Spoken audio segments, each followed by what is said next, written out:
I've always thought there should be more games where you die at the end. Like, what if in Pokemon Black and White, instead of N flying out of the castle, he grabs you and tosses you out of the castle, and then you fall and die? Anyway, here's some top 10 video games where you die at the end. Here we go.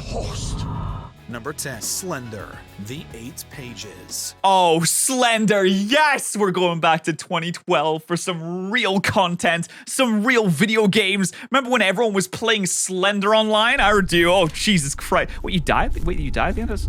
What? I'm gonna be honest, I've never seen the end of this game. Indie survival horror game had the world top. All I've seen is people playing Slender, getting like 3 pages, dying, and then absolutely losing their minds, screaming like they just saw their parents die in front of them. Talking non-stop about the gangly, blank-faced Slenderman. Although fairly simple, being confronted by him was one of the most terrifying moments we had experienced in a game. Players everywhere were seeing how quickly they could collect the 8 pages in order to outrun him and survive. However, even if you do collect all 8 pages, you don't exactly win. Yeah, what happens if you do collect them all? I've never actually seen the ending. How is this scary? How did they manage to make a game where you walk around a very dark forest very slowly and collect pieces of paper where someone teleports and stands behind you? How did they manage to make that scary? I got scared. I got scared when I watched this. I played this as well. He'll pop up just as he always does, only to scare the pants off of you when the screen cuts to black.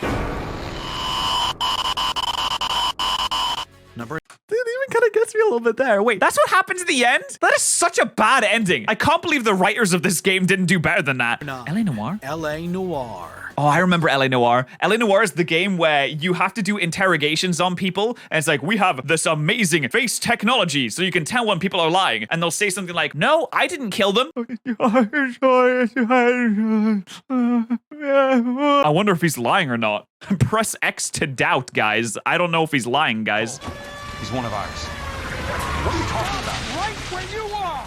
Got it, got it. Much like classic noir films, Rockstar's L.A. Noire is filled with danger and deception. Players control Cole Phelps, a former Marine turned LAPD detective. It isn't long before Phelps is able to move up the ranks, but that success quickly comes crashing down after he has an affair. Following demotion and humiliation, He has an affair? Phelps works hard to rebuild his image through what will be his case. Final being the prominent word. Cole, up here. I'll get this great hurt. Oh, spoiler alert, by the way, for these games, because it's the endings and you die at the end. You're definitely gonna get spoiled on these now. While Phelps is eventually successful in solving the case and redeeming himself, it comes at the cost of his own life. While inside the LA River tunnels, he's killed by a massive rush of water due to heavy rainfall. Nah, it's fine. He can swim, right? He's probably fine.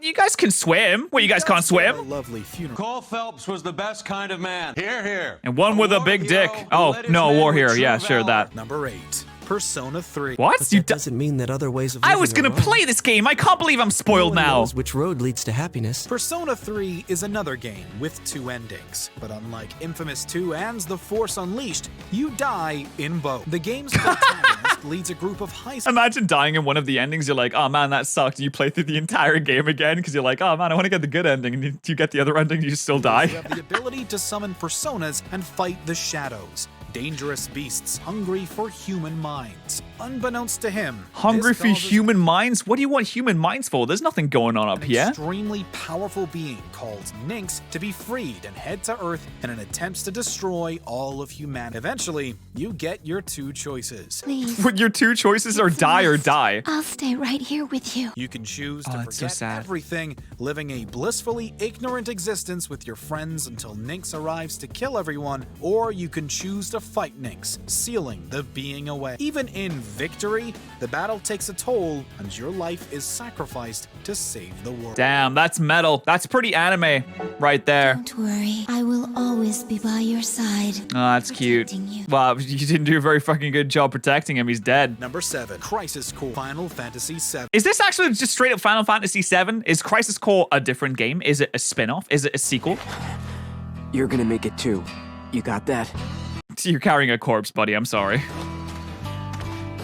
He's not. He does not look like he's gonna make it. Final Fantasy VII knew Oh, it's a Zack prequel. Fair wouldn't be making it out of this prequel alone. But that doesn't make his death That is the most disgusting apple that I've ever seen in my entire life. any less meaningful.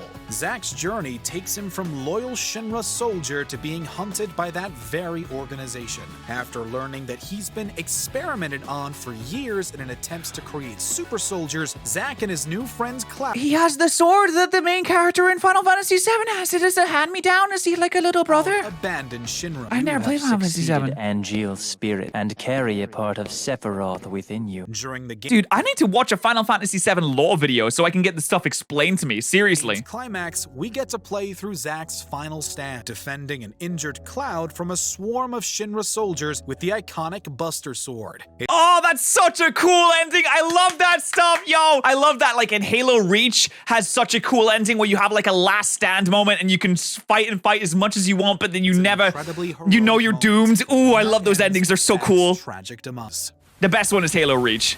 Live. No. Number What if I 6, don't want it? Mass Effect 3. Oh, dude, don't get me started on the Mass Effect 3 ending. I could talk for 20 freaking minutes about the Mass Effect 3 ending. Oh, it's Star Child the whole time, and then you can choose that it was all a doing. Synthesis is the final not- evolution of all not happy. life. The paths are open, but you have to choose. God, I hate that The kid so ending of much. Mass Effect 3 has been talked about to death. And speaking of death, it's pretty unlikely Commander Shepard makes it through any of the optional endings. In the game's controversial climax, players get 3 choices: destroy the Reapers, control the Reapers, or merge all synthetic and organic life. So dumb. Such a dumb ending. You go through all these choices, Unless you happen through to all these choose the games, and you get destructive 3 ending fucking of endings, Mass and they're all EMS basically the rating same of thing. 3,100 or more within the And they're all extended dumb as cut, bricks. mind you. Shepard Because the isn't dumb, making it stupid to Star credits. Child. Even if they do, that's just a special treat for those. And then Shepard dies, and everyone was so mad that BioWare had to release a DLC that was like, sorry guys, we fixed the ending, except they didn't fix the ending because it's pretty much still the exact same ending, even though the whole concept of the series is to make your own choices. At the end, everything is boiled down to 3 colors: red, blue, or green. That's it. The archives tell the true story of those who came before us. The archives must They be fought missing a information. terrible war, so we wouldn't have to. Number 5, Bioshock Infinite. Oh, okay. Over to an action. Dude, when I played this the first time, I finished this game, put my controller down, and I was like, what the fuck? Because this story is insane. Wait a minute. I wish I could explain in 30 seconds how cool this is, but it's impossible. Confusing multiversal nature, Bioshock Infinite and its Burial at Sea DLC makes it difficult to narrow down Booker DeWitt's overall fate. But the fact remains that the version you play as in the main game dies at the end. During the climax, Booker learns the villain Zachary Comstock is really an alternate reality version of himself. Beware the false shepherd, Booker DeWitt. He shall be as a wall between her and destiny. The religious zealot was born out of a baptism some versions of Booker took part in as a way to atone for past atrocities. In order to fully stop Comstock from coming into existence, Booker allows various versions of Elizabeth to drown him so that the decision is never made. See? Confusing. Such an awesome ending. Like, you really gotta play through Bioshock Infinite. Some people slate it. It's a little complex, but it's such a cool story. I really love it. I'm a bit of a Bioshock fanboy, but it's very, very cool. And then he just drowns. 4, Shadow of the Colossus. Oh no, okay, the only thing I know about Shadow of the Colossus is that the horse dies. And that made me sad.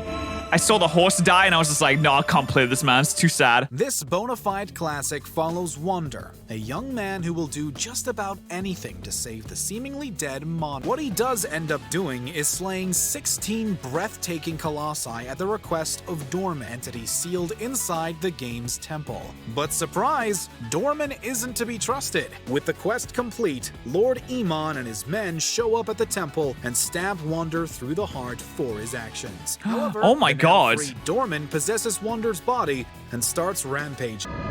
Wait, that's the ending? So it's just straight up the bad guy wins? Oh my God. In a last-ditch effort, Iman performs a ritual to consume Dorman and Wander's body in a whirlwind of light. Oh, okay. Revived Mono finds what seems to be a reborn infant Wander inside the pool, the man who saved her is definitely gone. Oh, so there's a baby with horns that gets reborn? What the fuck? Okay. That's wild. That's such a wild ending. What the hell? Halo Reach. Halo Reach! Oh, man, I love this ending. It was so good. This it's great. offers a nice connection to the original Halo during the end, but things don't turn out too well for York. The game is set on Reach, one of the last Earth-like colonies and the UNSC's main military hub used to combat the villainous Covenant. The game ends with your character, Noble 6, staying behind on Reach to make sure the ship Pillar of Autumn makes it off safely. Or at least, that's where we thought it was going. Oh, this is so cool. I love it. Current objective, survive. Oh, the way that they play the music. You're given the way that your screen starts to crack as you take more and more damage and they keep sending harder and harder enemies at you. Covenant forces will always like no matter how many you kill, there's still more and more of them, and at the end you still take down more before you die eventually. Ah, fuck, it's so cool.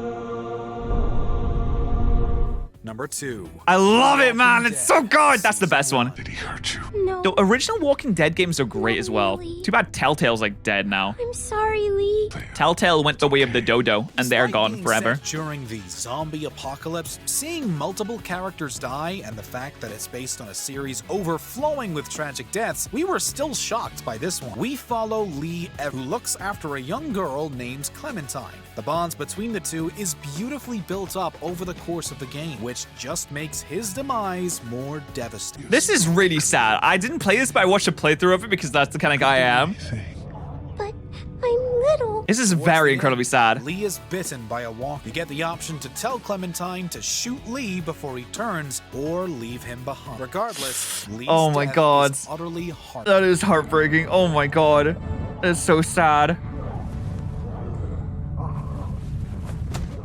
Oh, poor Lee. Fallout 3. Why is this number 1? Okay, this ending is actually like dog water. I did not like this. We'll finish off this pathetic brotherhood and become the true saviors of the wasteland. Remember when Fallout 3's nonsensical ending had you die despite there being a very easy solution for you not to? Yeah, this is the dumbest thing in the world. If you haven't played it, basically you have to go in a super radiated chamber, except you can have a friend with you that is immune to radiation. And if you say to your friend that is immune to radiation, hey, can you go into the super radiated chamber? Because if I go in there, I'm gonna die from radiation and you're immune to radiation. He turns to you and goes, no, this is your destiny. You must go in yourself. That's so dumb. Why was that the original ending? Everyone got annoyed, prompting Bethesda to fix it through DLC. Ah, good times. But let's get to our real. Oh, that was a bait. They baited. It was a debate.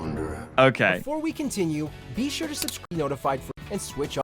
Oh, Red Dead Redemption. Oh, I forgot about this one. Oh, this is awesome. Actually, you could probably put Red Dead Redemption 2 on this now as well. And you keep the doors and the windows locked. I hear you. Then run. Oh man, this is a heartbreaking one as well. Arthur Morgan's death in the prequel definitely deserves some recognition. We have to give the top spot to the original. Both of them are really good endings, though. Past life as an outlaw behind living a simple life with his family. This is a pretty good Watch Mojo list, to be honest. For him, government agent Edgar Ross wasn't happy. Kidnapped his family to make Marston hunt down the members of his former gang. Upon doing so, Marston was met with betrayal.